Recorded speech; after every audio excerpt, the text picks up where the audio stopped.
This week on Bold Names, we're talking to Bob Jordan. He's the CEO of Southwest Airlines. The company is going through a lot of changes, and assigned seating is just part of that.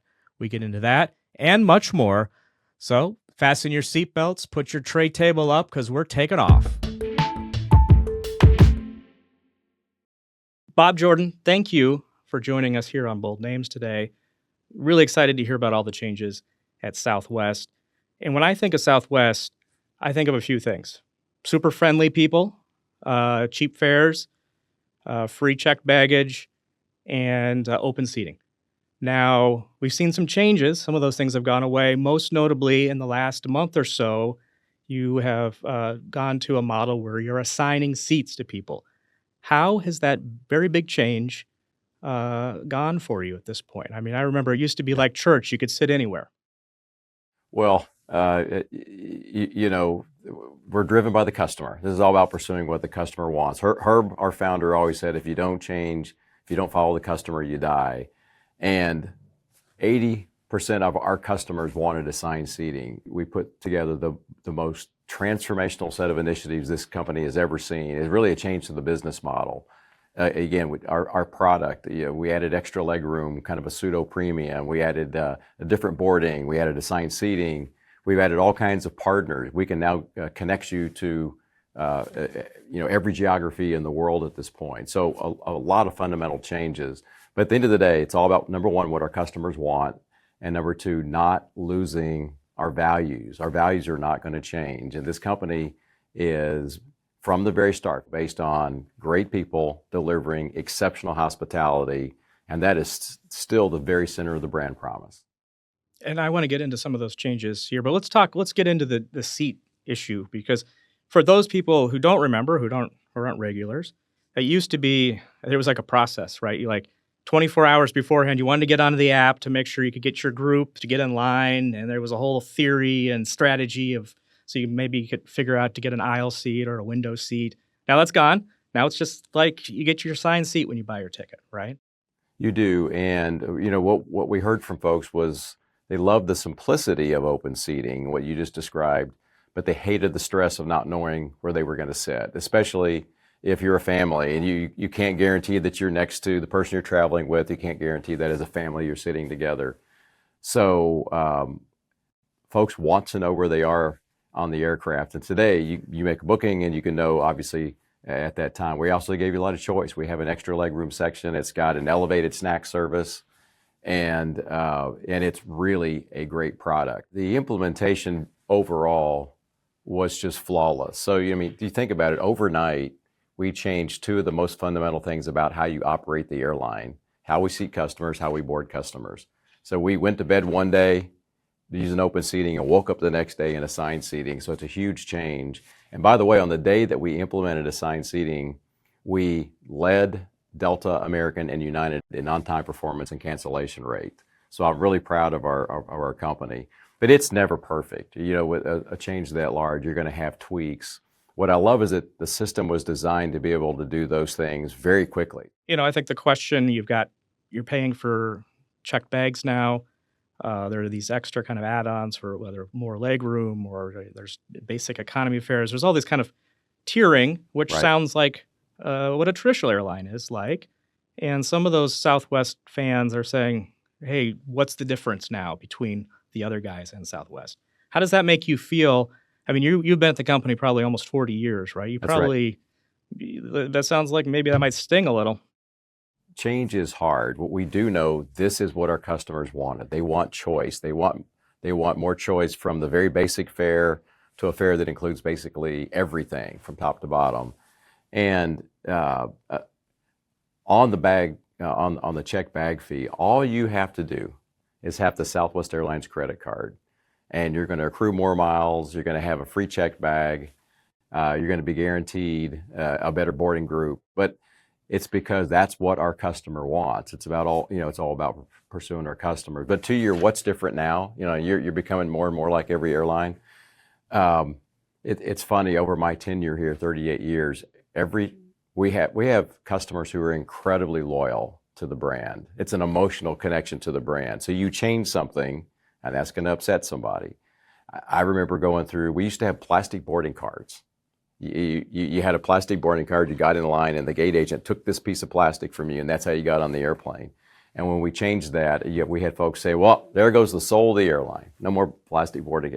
We used to serve peanuts. Obviously, some folks have peanut allergies. And we changed that to pretzels, and oh, there goes the soul of the airline. So you've got to be really clear about what is essential and what do we stand for, and then what are just things that are attributes of the product. So what has always been true for Southwest is not changing. We have the best domestic network. We have the best hospitality. We have the most rewarding loyalty program. We have incredible loyal customers. And the centerpiece of all that is we have the best people, and not just in the airline business, in any hospitality business. We hire folks that are low ego, and they love to serve our customers. And that's what is not changing. That is the essential promise of Southwest Airlines. When Herb founded this place, he looked at the industry in the 70s, in the late 60s and 70s, and went, it's high fare, the reliability is no good, and it is no fun to fly. And that's what he set out to fix. Let's lower costs, lower fares, so you can democratize the skies and anybody can fly. Let's make this industry, let's make this airline highly reliable, and let's bring some fun to some joy to the journey. And we have great fares. We are the most reliable airline. We won the Wall Street Journal Best U.S. Airline in 2025. I'm very proud to report. In the midst That's of that's a top publication. If they say it, it's true. In the midst of all of these changes, too. And we were able to do that. And the heart and soul of the airline, our people, hospitality, and fun is still what we stand on. You know, I think the criticism against you personally in Southwest had been that you'd been too slow to make changes, right? And you go back to 2024, you had an activist investor who took a position, right, is really pushing for a lot of changes, Elliott Investment Management. There was even a push to get rid of you. Painful time, I imagine, stressful time, but I'm curious how that changed you as a CEO and how you think about leading the company. You know, I don't know that changed my view at all, because you look at that period and yeah, there was, the company needs to be fast. There was a lot of criticism of Southwest Airlines. Some, I think deserved at least the pace. We're not moving fast enough. But yeah, they're calling to get rid of me, make changes to the board. But you start with what is the best for Southwest Airlines?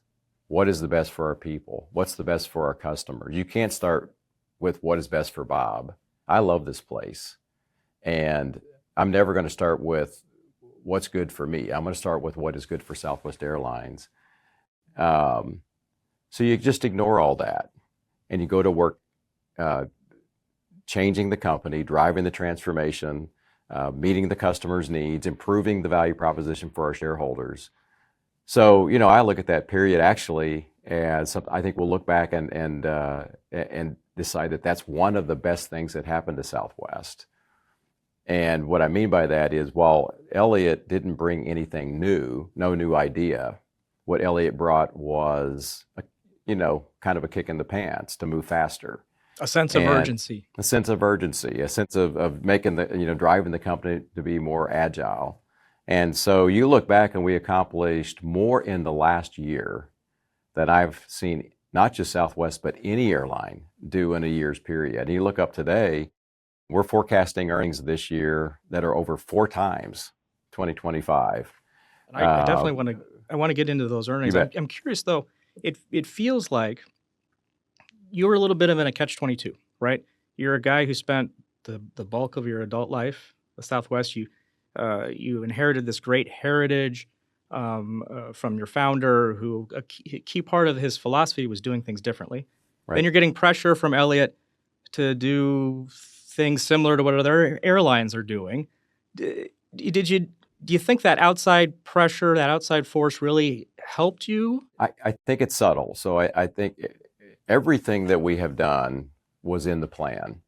So we had an investor day planned right well before Elliott, and we had changes like assigned seating already well underway, the addition of extra legroom already well underway. So I give them credit for the kick in the pants, the urgency, Yeah. but the plan was already the plan. We knew what we needed to change to A, meet the needs of our customers, and B, improve the value proposition for our shareholders. You look at something like bags fly free and charging for bags.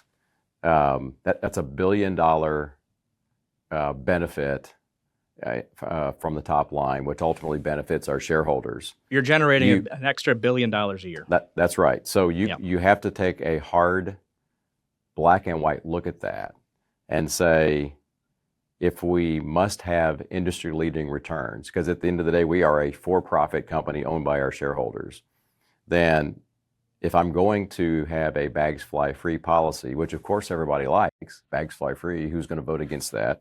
Then I'd like to fly free. That'd be a good policy too. Well, of course. If you ask somebody, what would you like to pay? What are they going to say? Zero. So what you can't do is ignore that fact. So in other words, you either have another $1 billion idea that you can execute, or you're going to accept the fact that you're going to have very underwhelming financial performance relative to your peers. So much about Southwest that people just have paid attention to in the last 50 years, right? And a lot of discussion about the unique corporate culture, how you do things differently, how do you bottle that. And I think you kind of go back to the earlier part of this conversation, when you start to make tweaks to things, it's, the soul of the company is lost, right? As a leader, I'm curious how you think about that, because in some ways, I almost wonder if it's conflating brand attributes, right? Open seating, free check bags, those are things that are part of the brand, but that's not corporate culture in the sense of how you operate as a company. How do you think about, and how do you hang on to what you believe is the corporate culture, even though clearly you're making changes because you think the business needs to adapt? It's funny. All the time I'm asked to give, folks want a really complex formula for our culture. And I put it in two really simple terms. Number one, we seek to hire the right person. And for me, that is humble and low ego. Somebody that'll fit Southwest Airlines. And then number two, we seek to find somebody who will put the needs of others before the needs of themselves, whether that's another employee or a customer. Colleen Barrett, our former president, always said, the core of this airline is the golden rule. And the golden rule is one of our values. I talk to a lot of business leaders, and there's always this kind of desire to keep the culture or to change the culture or make the culture go faster. And sometimes a lot of those culture discussions, those conversations about culture, get thrown out the door when the business isn't challenged or investors are out there unhappy. It's the thing that's easy to get forgotten about when you're trying to make your quarterly numbers. But that means it's not real. A value is or a value isn't. Your values are your foundation. And if they go out the window when you're under stress, whether that's financial stress, an activist, whatever it is, then it's not your value. Your values are revealed when the times get tough. And so we got into COVID, and the first discussions, of course, were how do we save this business? But the second discussion was, how do we take care of our people? How do we keep them safe? How do we make sure that they know that they're loved and cared for despite what's going on? How do we keep them from being scared? How do we keep them informed? So again, if the value's real, then it has to show up. I wonder about kind of the results you're seeing internally. Here at the Journal, we've heard from a lot of people who say they're Southwest diehards, and now they're abandoning the airline because of these changes. You go on TikTok. I spent the night on TikTok last night just scrolling through all of the Doomsayers who were very unhappy. And I will say there were some people who were happy with the changes, so just to be fair there. But, when change happens, people let you know about it. We talked about that earlier. I wonder if you're seeing any of that in the bookings. Are people literally giving up, or are you still winning over people? No, you got to be careful always in terms of what we report around, non-public information. But two things. No, business is strong. We've been very, very open about that.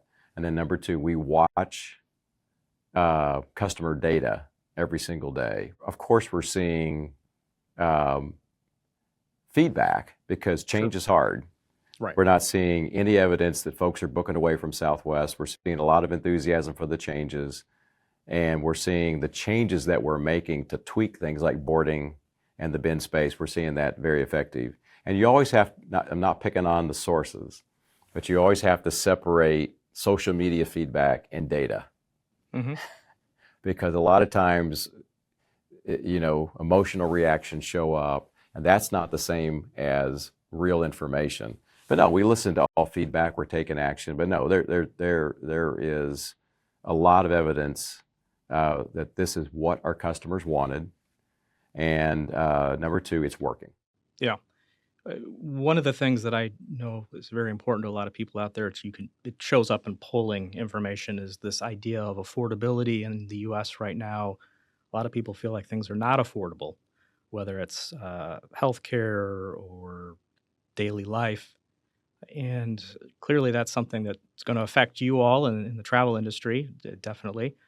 Are you worried that, or do you have any concerns or any thoughts around these new fees, increased ticket prices, there might kind of spur backlash among your customers, or are you still the cheapest to go with? Oh yeah, this is a big part of offering our customers choice. We're now offering you everything from something that is very premium, extra leg room, sort of everything included, down to what we call the basic fare, and so which are very, very affordable. We have terrific sales, terrific fares at Southwest Airlines, and so you have the choice to buy across a wide range of products, including something that's, if only price is important to you, we've got something that we offer you. And we measure every single day in the marketplace constantly, are we low or lowest or matched up?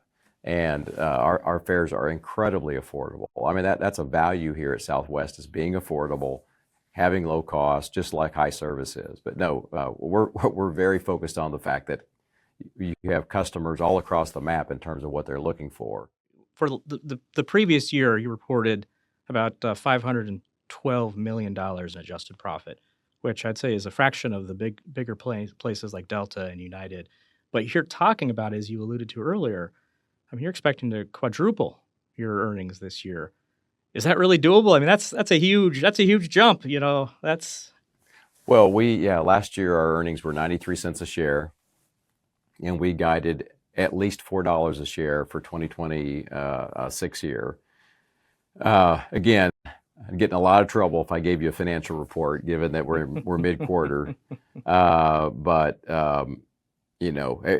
what we've continued to say is everything's on track. Now, so we wouldn't have guided if it's not possible. I mean, the way the levers you're doing are, as you alluded to earlier, $1 billion extra because of the bag fees, and you're probably making a lot more money on the more comfortable seats, and those are the levers you have to pull. And cost, there's a huge cost and efficiency play here, $1 billion a year run rate, and you have the revenue plays. The only wild card, of course, is fuel. That's the one thing we do not control, or what fuel prices are going to do. They're obviously very volatile right now. Yeah, because of the issues in the Middle East around. Because of the Middle East issues, and we don't control that. But kind of fuel aside, the business is doing very well. Well, one of the big changes you did away with last year was you got rid of your fuel hedging program, which you all were legendary for so long. Do you regret getting out of that? The evidence is that we were paying about $150 million a year in premiums, because because of the volatility of fuel and oil, hedging costs became very expensive. It was very expensive to buy hedge. Because the way this works is you'd agree to buy fuel for a fixed price later on, and the gamble is the price you're agreeing to is going to be cheaper in the future because prices are going to go up. Basically you're buying a right, and because of volatility, the cost of that right increased a lot in the last decade. So so it cost a lot more. So it's cost about $150 million. So before you ever before a dime shows up because of the hedge, you're in the hole $150 million. And evidence across the last decade is we were spending more in premium than we were ever getting. one of the things that made Southwest successful in the early days was it wasn't copying what competitors are doing, but you're no longer the upstart, right? You're there. You guys have been around for more than 50 years. You're in a lot of ways a big dog yourself. Um, but I wonder, is what's going to get you to the next level just copying what everybody else is doing? Is there something you've got to do that's, or you looking for something beyond the levers that we've already talked about? I mean, how do you think about creativity in a business that is, pretty well defined? There's a lot of players out there, brutally competitive. Yeah, I think of it very simply, which is, yeah, we are the largest domestic airline, which is a wonderful thing. But to some extent, that's a bit irrelevant in the pursuit of the customer, because you start with whether anybody has done something or not, that's not the question. The question is, what do our customers want from Southwest Airlines? Because if I cannot offer that to you, and even if you love me, you're in Nashville, you love Southwest Airlines, but if I can't offer you a route, a product, a lounge, something that you want, you're going to go get that from another airline. We're going to force you to go buy that from a competitor. So I'm focused on not copying anybody, but pursuing the things that our customers want. Because number one, that expands the customer base. Number two, it expands the share of wallet that you're willing to spend with Southwest Airlines. And number three, it grows the company. So that it's subtle, but that's the difference versus, well, I see that a competitor is doing this, so I want to copy them. What I want to do is knock off of the list all the things that you, as our beloved customer, want from Southwest, and we just cannot provide that to you. Are your customers wanting transatlantic flights? Do they want to go to London and Paris on Southwest? I know you've publicly flirted with the idea that might be something you're thinking about. We know, of course, that we have customers who fly long-haul international, but they're flying that on somebody else. The good news is today you can now buy that through Southwest on a partner and connect. And of course, Some of those we know partners are in China, right? One's in China. we have China, Europe, all over the place. We can get you to nearly any place in the world at this point. And we know we have customers who want an even more premium product, basically first class. So no decision, nothing to announce, but those have to go in the bag on the list of what you are willing to consider, because our customers we know we have a set of customers that are buying that from another carrier. So the focus right now, though, is on finishing up the implementation, actually optimizing the things that we just spent a year putting into place. As you noted, we were still making boarding changes and seating changes, and so we're tweaking there. If you're going to pursue the customer, you've got to be willing to put everything on the list for consideration. Bob Jordan, thank you for coming on Bold Names today. I look forward to seeing you in the skies. We are looking forward to welcoming you. And again, thanks for having me today. I appreciate it.